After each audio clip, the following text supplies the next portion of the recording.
नमस्ते सबैजनालाई I hope यहाँहरू सबैलाई सन्चै छ होला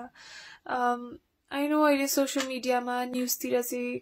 धेरै इस्युजहरू छन् अनि एकदम डिस्ट्रेसिङ हुन सक्छ तर आज चाहिँ यो इस्यु चाहिँ it's very important, it's a priority त्यसैले यो भिडियो बनाउँदैछु so that we can get as much public attention, as much social support as possible. त्यही भएर यो भिडियो बनाउँदैछु Maggi Dwayne CNN hero of the year 2015 जो चाहिँ नेपालमै कार्यरत हुनुहुन्छ र नेपालमै उहाँको ह्युम्यानिटेरियन कजेसहरूको लागि उहाँले 2015 मा यो अवार्ड पाउनु भएको थियो उहाँको स्टोरीजहरू चाहिँ अहिले धेरै जनाकोमा शेयर पनि भइरहेको छ हेर्नु भएको छैन भने मेरो स्टोरीजहरुमा पनि छ और म्यागी डोइनकै इन्स्टाग्राममा गएर पनि हेर्न सक्नुहुन्छ सो 2 महिनादेखि चाहिँ हाम्रो लकडाउन धेरै अलि टाइट थियो हैन हाम्रो बोर्डर्सहरुबाट चाहिँ नाकाहरुबाट कोही पनि नेपाल आउनको लागि चाहिँ रोक थियो यो बीचमा चाहिँ फेरि हामीले अर्को बुझ्नुपर्ने कुरा के छ भन्दाखेरि कन्ट्रोलको लागि नाकामा रोक लगाउनु इट्स अ भ्यालिड पोइन्ट तर अप्ठ्यारोमा परेकोहरुलाई उद्धार गर्नु चाहिँ हाम्रो जिम्मेवारी हो सो त्यसैको पालना गर्दै अब पास्ट 2-3 डेजदेखि चाहिँ भारतीय साइडको नाकाहरू चाहिँ अलि धेरै खुकुलो हुँदै गइरहेका छन् हैन र अहिले चाहिँ लार्ज नम्बर्समा भारतीय साइडको हाम्रो बोर्डर्सहरुबाट चाहिँ नेपालीहरु चाहिँ धमाधम नेपाल छिर्दै हुनुहुन्छ बसेसका बसेस 50 to 60 बसेस 100 बसेस हैन नेपाल छिर्दै हुनुहुन्छ which is a very good thing because हामीले इभ्याकुएट गर्नुपर्ने थियो हामीले rescue it's sort of a rescue हैन राइट नाउ किनकि उहाँहरुको जब छैन अहिले उहाँहरुसँग कुनै सपोर्ट छैन र वर्ल्ड इकोनोमी क्राइसिस हुँदाखेरि चाहिँ आफ्नै देशले हो लास्टमा गएर हेर्ने तर वी अल्सो नो दैट कोभिड-19 को क्राइसिसको बेलामा लार्ज नम्बरमा त्यसरी भिडभाड लागेर भित्र आउनु इट्स रियली अनसेफ र हाम्रो गाइडलाइनको विपरीत जान्छ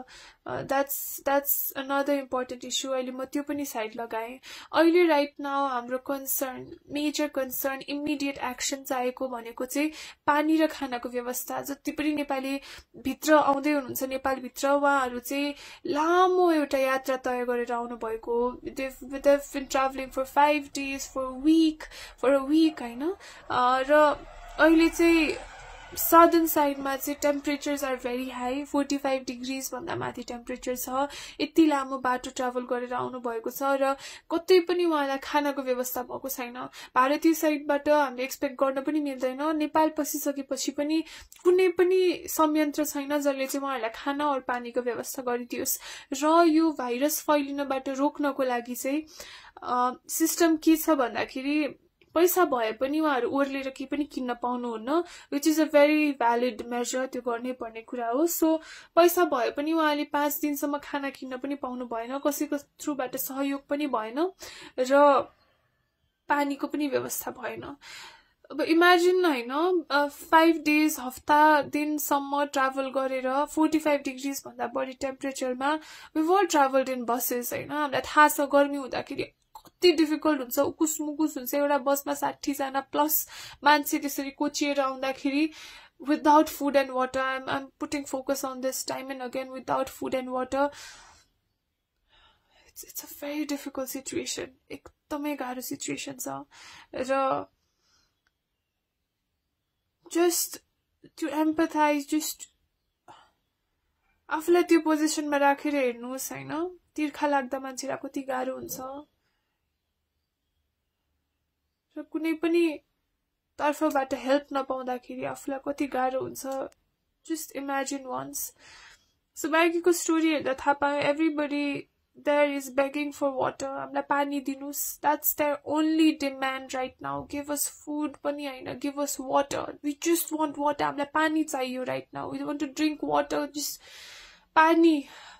that's the main issue right now अनि त्यति ठुलो कुरा त हैन जस्तो लाग्छ we can solve it right I mean त्यस्तो लाचार त छैनौ नि त हामीहरु र अहिले प्रब्लम अर्को के भयो भन्दाखेरि संक्रमण सर्ने डरले चाहिँ नि जो पनि गएर पानी दिन पनि मिलेन एउटा प्रपर च्यानल हुनु पर्यो हैन एउटा मेजर एउटा प्रपर प्लानको थ्रुबाट एक्जिक्युसन हुनु पर्यो सो म्यागीसँगको कुरा गर्दाखेरि द फर्स्ट थिङ इज उहाँ त्यहाँ गइसकेपछि she saw the situation see try to bring light into it र प्रदेश सरकारसँग पनि she had a really long meeting र हाम्रो प्रदेश सरकार कर्णाली प्रदेशको सरकार का मन्त्रीहरू आफै पनि कर्णालीको नाकामा गएर they saw the situation and they realised okay this is important I am sure that realised it before तर जे कुरा पनि देखिसकेपछि अझै धेरै you can feel the problem so त्यो भयो सो दे आर ट्राइङ है I am not trying to blame game anyone मैले गभर्मेन्टले गरेन यो गरेन त्यो गरेन भन्न खोजिरहेको छैन तर म्यागीलाई हिजो हामी राति 11:30 बजीसम्म कुरा गर्दै थियौँ राति 12 बजी फोन आएछ I want to remind you उहाँहरू दिनभरि पानी र खाना पुऱ्याएर बेलुका घर फर्किसक्नु भएपछि राति 12 बजी फोन आयो फ्रम प्रदेश सरकारको थ्रुबाट कोही रिप्रेजेन्टेटिभले कल गर्नुभयो होला हामीलाई 5000 वटा बोतल पानी चाहियो भनेर नाकाहरूमा she was out of it हामीसँग सकिसक्यो अब हामी जे थियो सबै बाँडिसक्यो हामीसँग अहिले छैन भनेपछि अब के गर्ने भनेपछि कर्णाली प्रदेश अब टेन्डरमा जानुपर्ने भयो 5000 बोतल पानी किन्नको लागि हामी टेन्डरमा जानुपर्ने भयो मान्छे तिर्खाइरहेछ अब टेन्डरको प्रोसेस कति लामो हुन्छ यहाँलाई थाहै छ होला सो हाम्रो सिस्टममा केही खोट देखियो कि राइट नाउ हामीसँग 3 tiers अफ गभर्मेन्ट छ म्युनिसिपालिटी छन् प्रोभिन्स छन् हामीसँग सेन्ट्रल गभर्मेन्ट छ फेडरल गभर्मेन्ट छ तर यो संरचना चाहिँ 2.5 वर्ष मात्र भयो हामीले फर्म गरेको it's like a new born baby के बच्चै छ यो संरचना र यो संरचनाले कहिले पनि यो लेभलको क्राइसिस देखेको छैन It has never seen such crisis र पेपरमा it looks fine system looks fine सबै कुरा पर्फेक्ट देखिन्छ तर प्रब्लम पर्दा सिडिओ का जाँदा नगरपालिका जाऊ भनिन्छ नगरपालिका जाँदा प्रदेशमा जाऊ भनिन्छ प्रदेशमा जाँदाखेरि we want to help but we don't have enough funds भनिन्छ कर्णाली प्रदेश आफैमा पनि it's one of the weakest किनकि उहाँहरूको आफ्नो इन्कम चाहिँ त्यो प्रदेशबाट एकदमै थोरै छ so they really have to depend on the federal government र उहाँहरूलाई चाहिँ it's really challenging they are trying their level best तर यो लेभलको क्राइसिस चाहिँ उहाँहरूले पनि they have never tackled it before र फन्ड छैन भनौँ भने फेडरल गभर्मेन्टमा including all the international and national grants and loans हामीसँग $1.2 billion just imagine how big an amount that is $1.2 billion चाहिँ हामीसँग छ राइट नाउ त्यो निकासा गर्नको लागि चाहिँ पोलिसी बन्नुपर्छ फेरि गभर्मेन्ट लेभलमा कस्तो हुन्छ भन्दा हरेक पोलिसीलाई निहालेर हेर्नुपर्छ क्रिटिकल भएर हेर्नुपर्छ सबैको सहमतिमा निस्किनुपर्छ सो यस्तो पोलिसीहरू चाहिँ आजको भोलि पनि निस्किँदैन so what we can do right now को कुरा आउँछ let's call up our connections जति पनि connections छ let's call up let's media हुन्छ कि business houses हुन्छ कि just our friend circles हुन्छ कि let's just all get connected र यो सिचुएसनको लागि what can we do packaged food कसैले म्यानुफ्याक्चर गर्नुहुन्छ भने we need to get it there पानीको बोटल्सहरू कसैले प्रोभाइड गर्न सक्नुहुन्छ भने we need to get it there कसैले फन्ड हेल्प गर्न सक्नुहुन्छ भने we need to get it to people like Maggi जस्तो मान्छेहरू जसले काम गर्दै हुनुहुन्छ उहाँसम्म त्यो फन्ड पुर्याउनु पर्यो वा अरू कुनै अर्गनाइजेसन्सहरू विलिङ हुनुहुन्छ भने उहाँहरूलाई हामीले सपोर्ट गर्नु पर्यो राइट नाउ हाम्रो नेपालभरि जति पनि एनजिओज आइएनजिओज नन प्रफिट हरू हुनुहुन्छ स्पेसली यो सेक्टरमा काम गर्नुपर्ने हुनुहुन्छ we need to get into action right now र यो इस्युलाई चाहिँ जति सक्दो मिडिया सपोर्ट चाहिएको छ अहिले पानी र खानेकुराको समस्या छ जुन कुरा चाहिँ एउटा टेन्ट राखेर हरेक नाकामा पानीको बोटल्सहरू स्ट्याक गरेर राख्ने प्याकेज्ड फुड हट मिल पनि चाहिन तातो खाना पकाएको खाना पनि चाहिन राइट नाउ सिचुएसन अनुसार एक्ट गर्दाखेरि प्याकेज्ड फुड भए पनि हुन्छ ड्राई फुड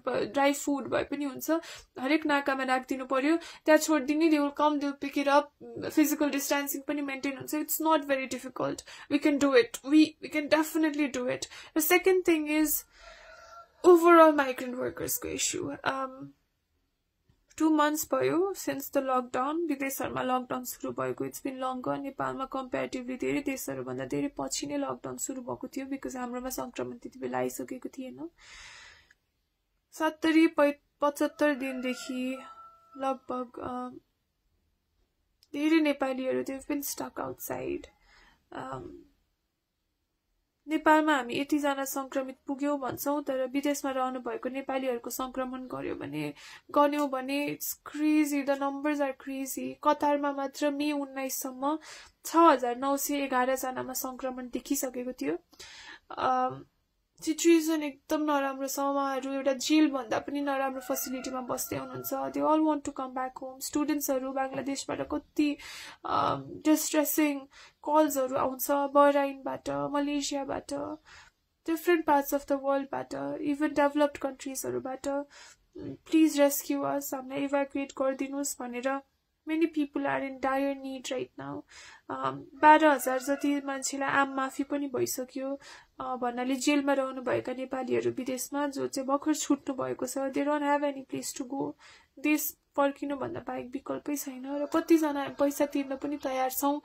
भन्नुभएकाहरूले पनि हामीले एड्रेस गर्न सकेका छैनौं न्यूजहरू पढ्दाखेरि थिंग्स आर ह्यापनिङ हामीले इनिसिएसन लिँदै छौं भन्ने न्यूजहरू आउँछ बट आई थिंक